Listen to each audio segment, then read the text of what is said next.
Trouvez un service ou un prestataire pour faire exécuter vos missions et vos projets avec le répertoire des prestataires de services en ligne en Afrique de l'Ouest. Parfait. Partons d'un postulat très simple qui est que nous avons trois entités qui sont présentes dans cet écran. D'accord? L'objectif, c'est que je vais faire une dégriffonnée à partir de ce schéma pour vous expliquer un peu le modèle de fonctionnement de base d'une plateforme qui permet la rencontre entre des prestataires de services et des demandeurs de services. Donc, c'est une rencontre, ça veut dire que c'est un marché en ligne. Et ce qui se passe, c'est quoi? Dès que la rencontre croise la demande, il y a marché. Et dès qu'il y a marché, il y a des revenus, n'est-ce pas? C'est le principe très simple. Donc, nous allons prendre nous allons prendre le monsieur-ci et nous allons prendre le monsieur qui est ici. Le premier, le premier monsieur, est-ce qu'il faut que je le nomme? Je vais le nommer. C'est un prestataire de service. On va le nommer prestataire. Je vais le mettre Presta pour faire simple. Voilà. Lui, c'est le Presta. Lui, on va l'appeler client. D'accord? Et lui, on va l'appeler admin. D'accord? Donc, nous avons trois acteurs. Nous avons principalement trois acteurs qui doivent interagir ensemble. D'accord? Ce qui se passe, c'est quoi? Une plateforme de mise en relation entre prestataires de services et clients est d'abord un répertoire en ligne qui permet de répertorier tous les prestataires de services répartis dans différents types de domaines. D'accord? Et à partir de là, ces prestataires, une fois inscrits sur ces plateformes, ont la possibilité de configurer leur profil pour mieux se présenter, d'abord. Ensuite, ils peuvent présenter leurs services, ils peuvent présenter leur expérience à travers leur portfolio et même leur CV, par leur parcours de formation, ce qui permet tout de suite de se faire une petite identité de qui ils sont pour pouvoir voir est-ce que moi, en tant que client, je peux leur attribuer un marché. C'est le principe de base. Donc, c'est comme dans la vie réelle, en fait. Si vous êtes un graphiste et qu'un client vient, un client doit travailler avec vous, généralement, les clients viennent par recommandation. Les clients vont venir par recommandation ou bien ils vont constater vos œuvres sur Internet, sur votre page, Facebook ou autre. Ça va leur plaire et ils vont entrer en contact avec vous ou vont demander à quelqu'un, est-ce que tu connais quelqu'un qui peut me faire ça, qui peut me faire ça bien? C'est le même principe. Si on vous recommande, c'est parce que vous avez satisfait quelqu'un ou ce que vous avez produit a plu à quelqu'un. D'accord? Et c'est le même principe que si vous êtes un prestataire de service. Quand vous entrez sur un marché, vous définissez votre position, vous définissez votre profil, votre identité, vous mettez en place ce que vous avez déjà fait. Et s'il y a des avis qui avaient déjà été laissés, vous les mettez en place. Pour ça, le client qui cherche un prestataire de service sait tout de suite à qui il a affaire et ça le rassure davantage. D'accord? Ça, c'est pour le prestataire, ça. Le client sur une plateforme comme ça, c'est comme quand vous allez au marché. Quand vous allez au marché, c'est pour faire des emplettes. Donc, il y a une entrée principale pour entrer dans le marché. Quand vous allez dans le marché, vous sillonnez les différents stands pour pouvoir faire le choix de vos produits. Une fois que vous avez fait le choix de vos produits, vous payez. Maintenant, s'il y a plusieurs stands de vendeuses de tomates, s'il y a plusieurs stands de vendeuses de tomates, vous allez vous arrêter chez l'une des vendeuses, soit parce que vous avez regardé le prix, d'accord? Soit parce que vous avez regardé la qualité des tomates, ou soit peut-être vous avez été conquis par l'attitude très joyeuse, très emballante de la vendeuse. Donc, il y a plusieurs caractères il y a plusieurs indices qui vont vous permettre de tout de suite de vous rediriger vers la vendeuse A ou la vendeuse B. Donc, ce que je dis là pour les clients est valable c'est pour que les prestataires puissent comprendre l'importance de soigner leur profil pour pouvoir attirer des clients. Donc, instinctivement, le client va aller vers le profil qui lui parle le plus et discuter. D'accord? Vous pouvez faire un très bon prix, mais si vous n'avez pas le profil qui correspond ou bien le profil qui certifie que vous allez faire un travail de qualité, ça va pas passer. D'accord? Ou vous pouvez avoir un bon prix, vous pouvez ne pas avoir le bon prix, mais votre profil renseigne. Votre profil montre que vous avez de l'expertise. Donc, on va se dire, OK, on va essayer. D'accord. Surtout quand vous êtes quelqu'un qui débute sur une nouvelle plateforme, c'est très, très, très, très important. Donc, c'était le préambule nécessaire. Revenons au nerf de la guerre. Nous allons faire un premier scénario de parcours de fonctionnement. Comme ça, vous allez voir. Et puis, oui, ensuite, nous allons faire le deuxième parcours pour que vous puissiez voir. Quand un prestataire s'inscrit sur la plateforme et qu'il a présenté ses services et tout, il a la possibilité, nous allons choisir une couleur différente. Ouais, on va prendre le jaune. Il a la possibilité d'aller sur la plateforme se renseigner. Si je considère que la plateforme ressemble un peu à ça, c'est cette espèce d'espace-là dans lequel je le mets dans dans la même couleur que l'admin pour que ça fasse sens. Donc, je reviens sur le jaune. Il vient deux choses. Lui, il va venir rechercher. Ben, comme on parle du prestataire, je vais aller rester sur le bleu. Lui va venir rechercher. euh, non, le plus simple, c'est ça. Lui va venir publier ses services, d'accord? Donc, je vais mettre ici un service 1. Je vais prendre une forme. Ça va être plus facile pour moi. Pas tellement, hein. Pas tellement facile. Hmm. Je vais rester sur mon gribouillage. Je suis plus à l'aise. Donc, ils vont venir publier leurs services comme ça. Service 1, service 2, service 3, service 4, service 5. D'accord? Eux, ils vont venir publier leurs services comme ça. Les clients, eux, quand ils viennent sur la plateforme, ils vont venir publier des missions à exécuter ou des offres. Leurs besoins, quoi. Donc, eux, ils vont publier projet 1, mission 2, travail 3, besoin 4. Ils vont publier ce qui eux ils veulent. Donc, comme je vous expliquais tout à l'heure, c'est la rencontre de l'offre et de la demande. Ici, il y a des demandes. Ici, il y a des offres. Maintenant, plusieurs possibilités s'offrent à ces deux acteurs pour pouvoir interagir ensemble. C'est là que je vais revenir sur le bleu. Je vais revenir sur le bleu. Alors, le prestataire, il peut décider soit de sonder directement. Il peut décider soit de sonder directement. C'est compliqué, hein, cette histoire de gribouillage là. Ouais, je vais prendre un truc plus fin. Il peut décider de sonder directement les offres d'emploi disponibles pour pouvoir y postuler. D'accord? Ça, c'est la première possibilité pour lui. Deuxième possibilité, il peut vendre ses services à travers les services qu'il a publiés. Sauf que dans ce cas, c'est le client qui déclenche la commande de service et il exécute. D'accord? Donc, soit il publie ses services qu'il vend, ou soit il va directement chercher des projets qui correspondent à son profil technique et il fait des propositions, des devis pour pouvoir pour pouvoir le faire exécuter. D'accord? Ça, c'est la deuxième proposition. L'autre possibilité, c'est que lui, il a la possibilité, je vais le mettre totalement de ce côté, comme ça. Il a la possibilité d'aller contacter directement le client en inbox pour discuter, pour discuter directement avec le client parce qu'il a vu peut-être le profil du client, donc il voulait se présenter, il lui dit, je fais ci, je fais ça, pour créer une sorte d'intimité directement avec le client sans passer par les deux chemins principaux. Donc ça, c'est les actions qui partent du prestataire vers le client, d'accord, sur la plateforme. Le client, lui aussi, il a ses parcours, d'accord?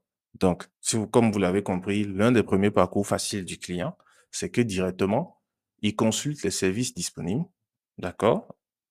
Et il achète. Il voit un service, si c'est bon, il achète, pas plus, pas moins. Ou, comme vous avez compris, il publie son offre parce que son offre est peut-être particulière. Ça ne rentre pas dans le cadre des services qui ont été présentés. Donc, il publie directement son offre pour que des prestataires, freelanceurs, d'accord, puissent postuler. Comme lui aussi, il peut décider, est-ce que je double? Voilà.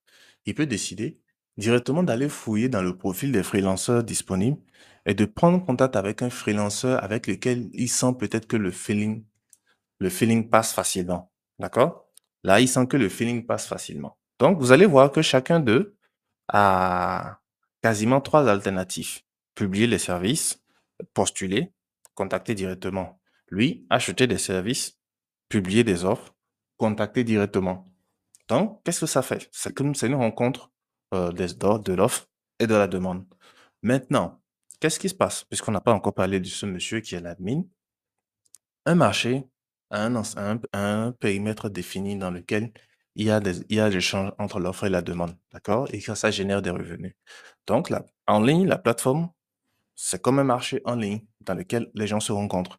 Et c'est présidé par ce qu'on appelle un admin, d'accord?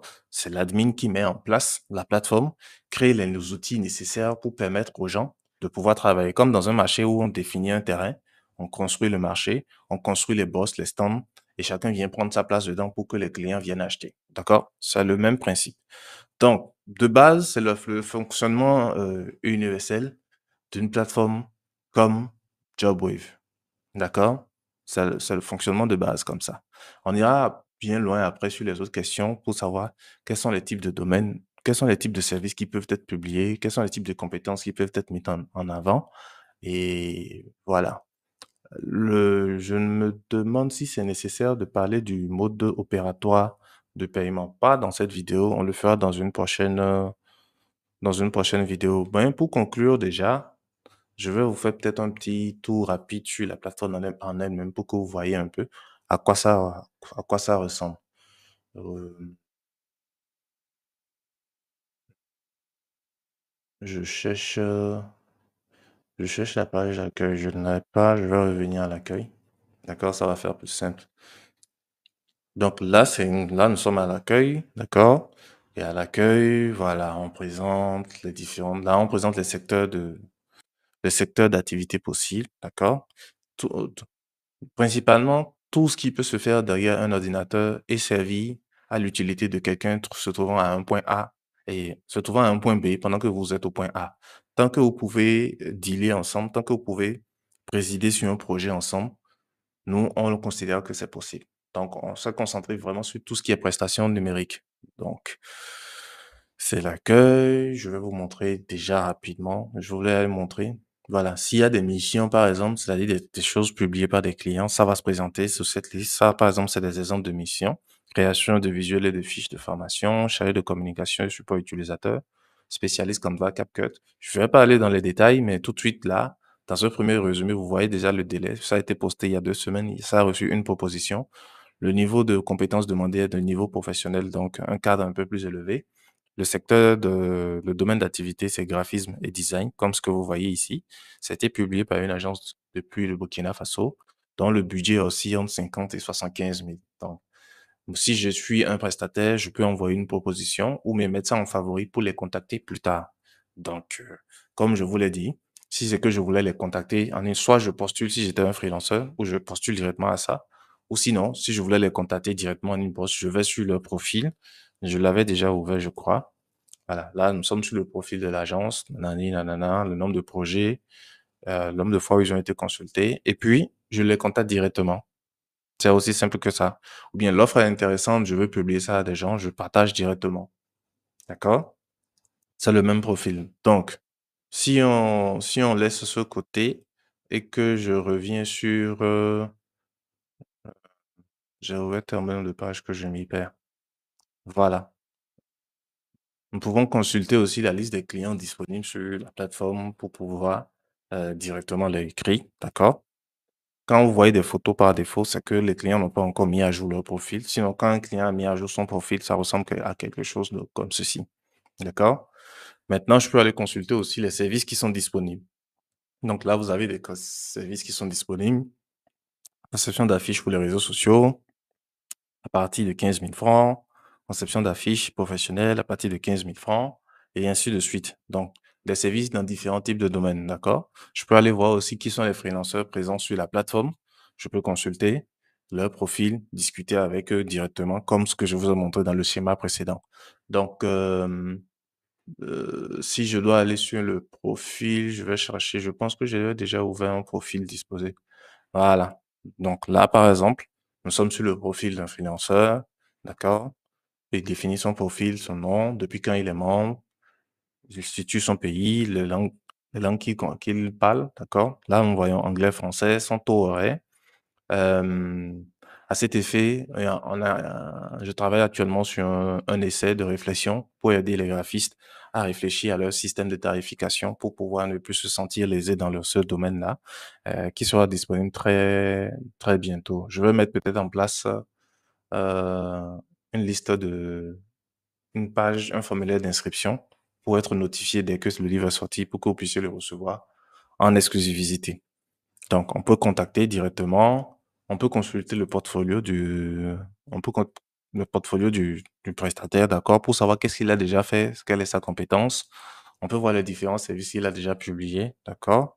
On peut aussi avoir une idée de son parcours professionnel. Donc, quand c'est comme ça que c'est rempli comme ça, et puis il y a le petit V ici qui montre qu'il a vérifié son identité. Quand c'est comme ça, en fait, le client sait tout de suite à qui il a affaire et il est plus enclin à proposer, à accepter, travailler avec un freelanceur qui a rempli son profil parce qu'il sait qu'il a dépensé du temps et qu'il a donné des données. Donc, c'est pour ça que c'est important. Si un freelanceur ne remplit pas totalement ses données, voilà un peu ce que ça donne. C'est très bizarre parce que le client, il vient, il y a rien. Il y a juste le nom. Il n'y a pas d'informations. Vous êtes d'accord que même quand comme ça, si vous êtes un client que vous publiez une offre sur la plateforme et que un prestataire postule, mais quand vous allez sur son profil, vous ne voyez rien qui puisse vous indiquer son degré de compétence. Vous n'allez pas accepter, n'est-ce pas? Donc, c'est un petit tour d'horizon rapide pour vous montrer un peu comment ça se passe. Vous pouvez déjà gagner du temps en allant directement sur la plateforme. Elle est toujours, Elle est toujours en développement, mais elle est fonctionnelle déjà. Donc, ce qui peut vous permettre tout de suite déjà d'aller créer votre compte et ensuite de remplir les formulaires. Maintenant, toute la démarche après quand on crée le compte, on va le faire dans d'autres vidéos parce qu'après, vous avez accès à un espèce de tableau de bord à partir duquel vous pouvez suivre toutes vos activités. C'est-à-dire que sur la plateforme, vous pouvez changer d'identité, vous pouvez passer de client. Vous avez une interface client pour vous comporter en client et vous avez une interface prestataire pour vous comporter en prestataire. Ça veut dire que vous pouvez commander des services comme vous pouvez vendre des services sur la plateforme. Donc, ce sera un autre tour de travail après. Donc, la vidéo, c'était juste pour faire une première présentation et vous souhaiter un bon moment. Voilà. Donc, le travail est en cours. Restez positif. On se tient informé. Ciao.